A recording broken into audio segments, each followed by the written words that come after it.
Ici, on est à la galerie Champaka, Tout à fait. une galerie sur les... où vous exposez des planches de BD.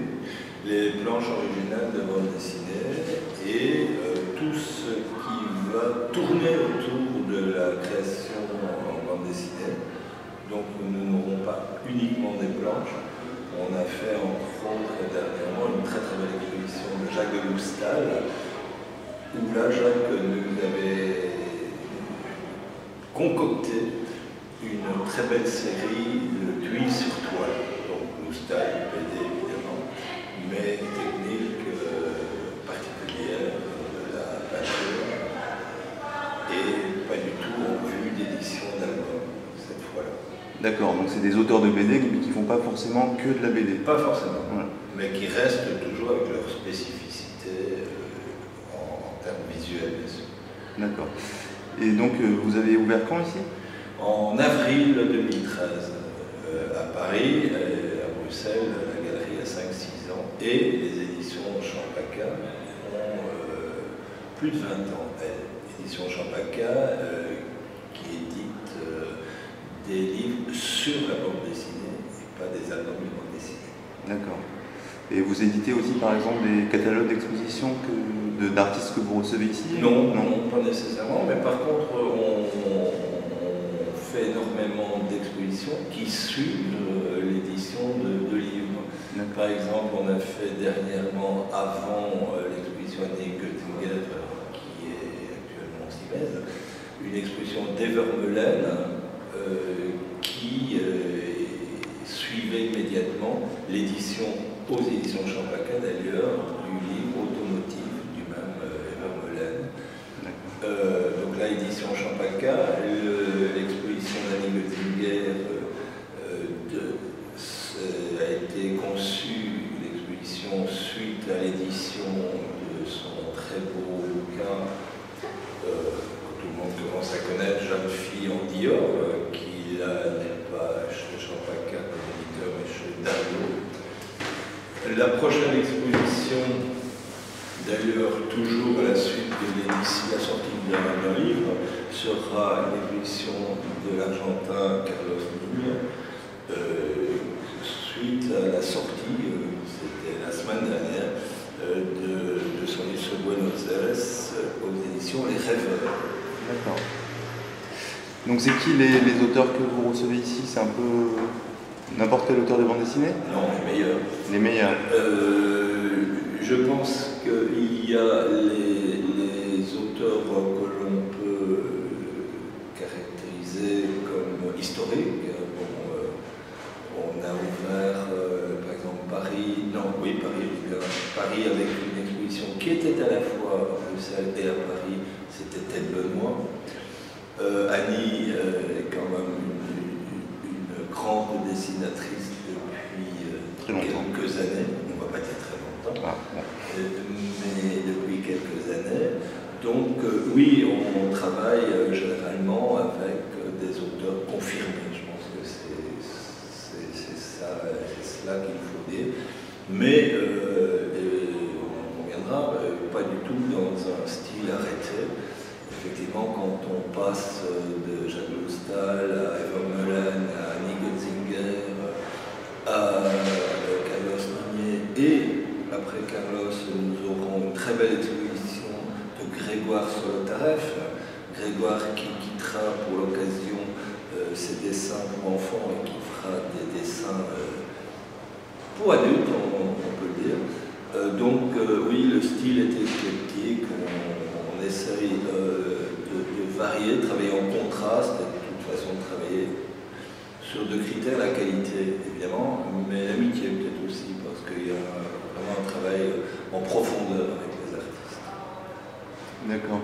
Et en fait, ce que les gens ils peuvent acheter ici, c'est des œuvres exposées, ou vous avez aussi un stock de planches? Eh bien, œuvres exposées, oui bien sûr, et un stock important, un fonds important, qu'on peut retrouver sur notre site, et c'est très intéressant de le dire, parce qu'effectivement, pas mal d'amateurs peuvent rechercher, à l'occasion d'une exposition, éditions ponctuelles comme celle-ci, des œuvres plus anciennes, différentes de l'auteur en question, ou alors effectivement aller se balader sur le site où les auteurs avec lesquels on travaille sont tous répertoriés. D'accord.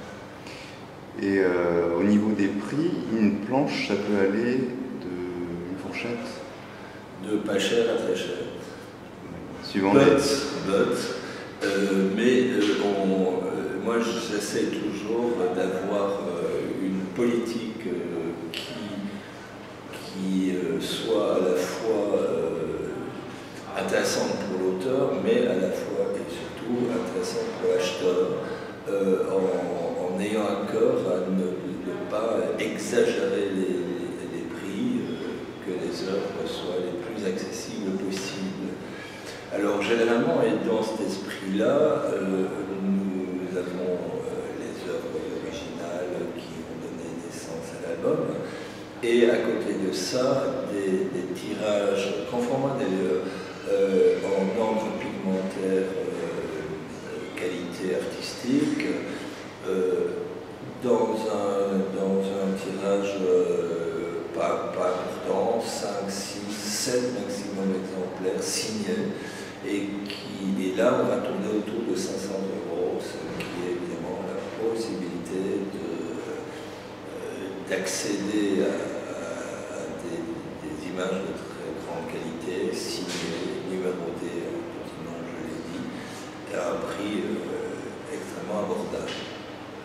Par contre, dans l'autre